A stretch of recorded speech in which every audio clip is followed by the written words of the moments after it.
السلام علیکم ورحمۃ اللہ وبرکاتہ۔ بسم اللہ الرحمن الرحیم وبہ نستعین۔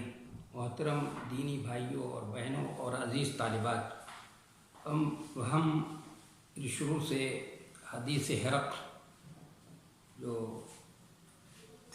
ہرقل ہے جو بہت طویل اور لمبی حدیث ہے، جس کی عبارت پڑھی جا چکی تھی، اور اس کا پس منظر بھی بتایا تھا کہ میں نے پس منظر میں 3 باتیں بتائی تھیں۔ وہ باتیں ہمارے ذہن میں پہلے سے رہنی چاہیے تاکہ اس حدیث کو سمجھنے میں ہمارے لیے کوئی دشواری نہ ہو، کسی طرح کی کوئی پریشانی نہ ہو۔ پھر شروع سے میں پڑھتا ہوں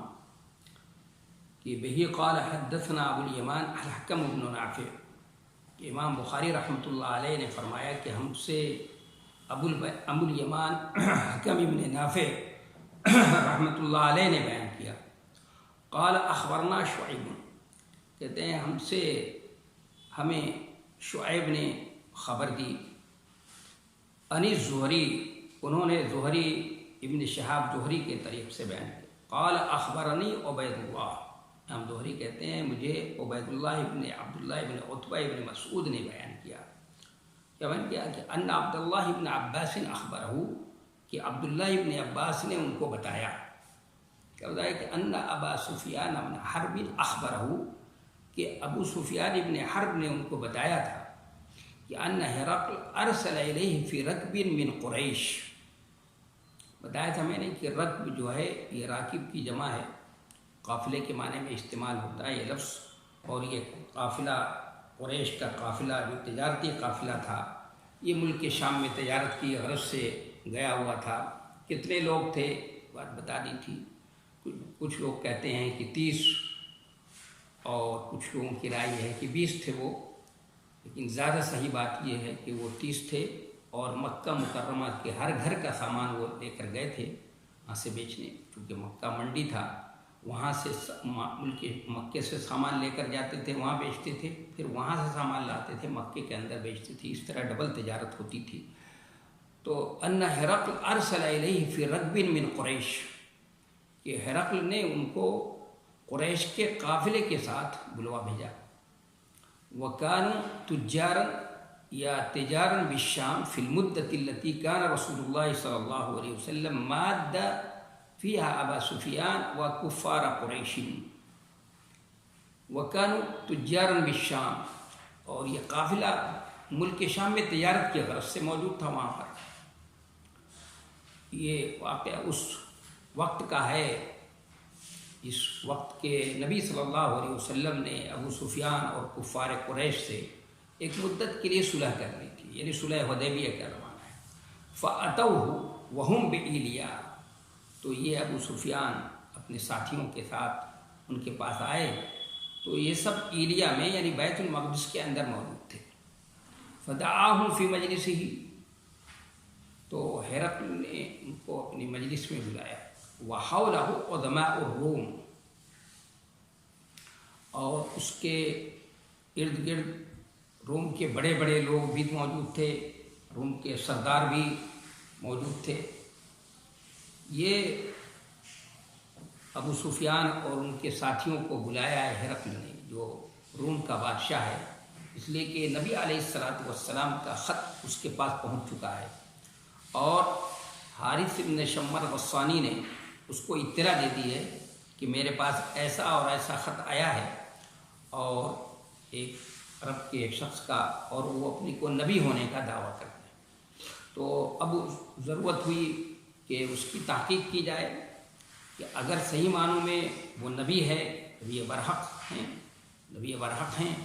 تو ظاہر ان کے خط کو غور سے پڑھنا چاہیے، اور ان کے خط کا صحیح جواب دینا چاہیے۔ اور اگر اسی طرح کے جھوٹے نبی ہیں اور نبوت کا دعویٰ کرنے والے ہیں، تو پھر خط کو پڑھنے کی ضرورت نہیں ہے، اور نہ اس کے جواب کی ضرورت ہے، خط کو پھاڑ کر پھینک دیا جائے، اس کی کیا ضرورت ہے۔ اس لیے اس تحقیق کے لیے اس نے ابو سفیان، جو اس وقت ملک شام میں تجارت کی غرض سے موجود تھے، ان کو بلایا ہے کہ تاکہ نبی آخر الزماں صلی اللہ علیہ وسلم کے بارے میں تحقیق کرے وہ کہ آیا وہ نبی برحق ہیں یا نہیں ہیں۔ تو جس وقت بلایا اور پہنچے تو وہ ایلیا میں اس وقت وہی نظر پوری کرنے کے لیے وہیں بیت المقدس میں موجود تھا، اور اس مجلس میں بلایا ہے تو مجلس میں وہ بڑے بڑے لوگ بھی اس کے ارد گرد بیٹھے ہوئے، سب کو ان کو بھی رکھا ہے، اور اس لیے رکھا ہے کہ جو چونکہ وہ تحقیق کرنے جا رہا ہے نبی صلی اللہ علیہ وسلم کے بارے میں، نبی آخر الزماں صلی اللہ علیہ وسلم کے بارے میں،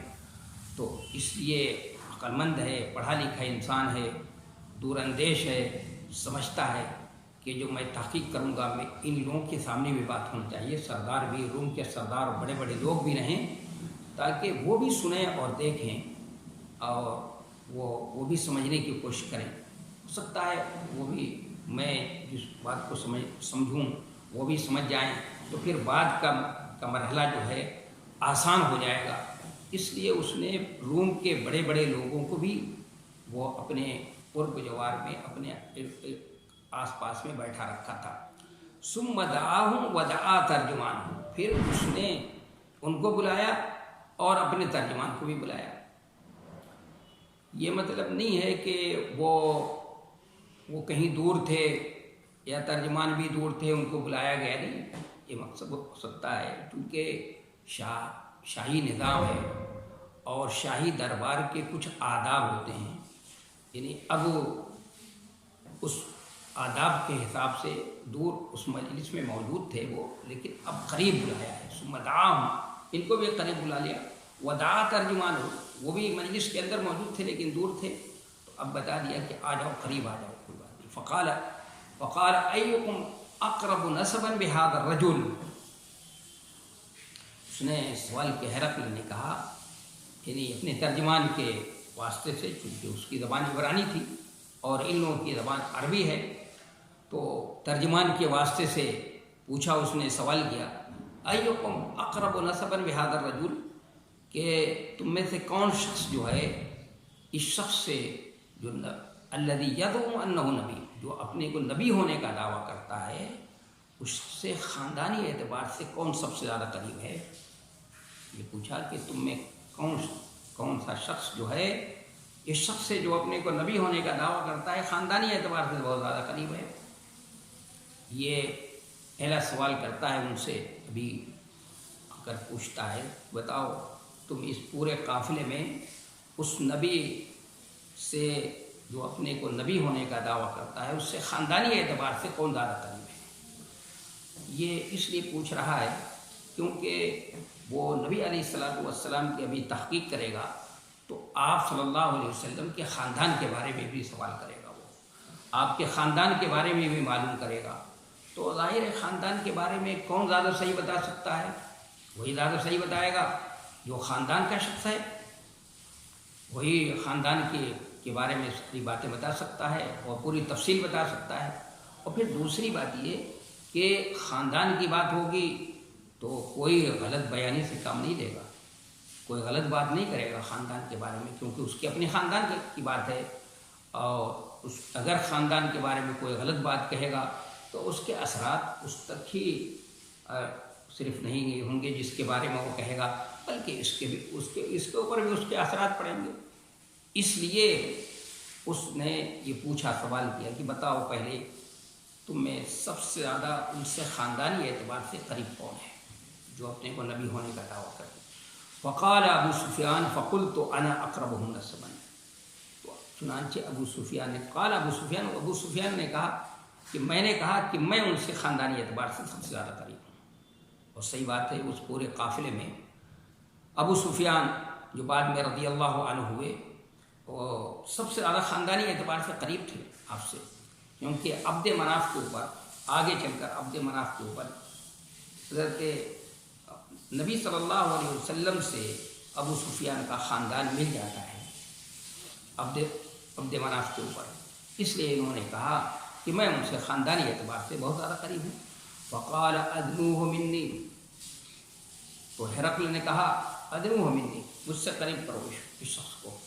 میرے قریب کرو۔ وقربوا اصحابہ فجعلوہم عند ظہرہ، اور اس شخص کو مجھ سے قریب کرو اور اس کے ساتھیوں کو بھی قریب کرو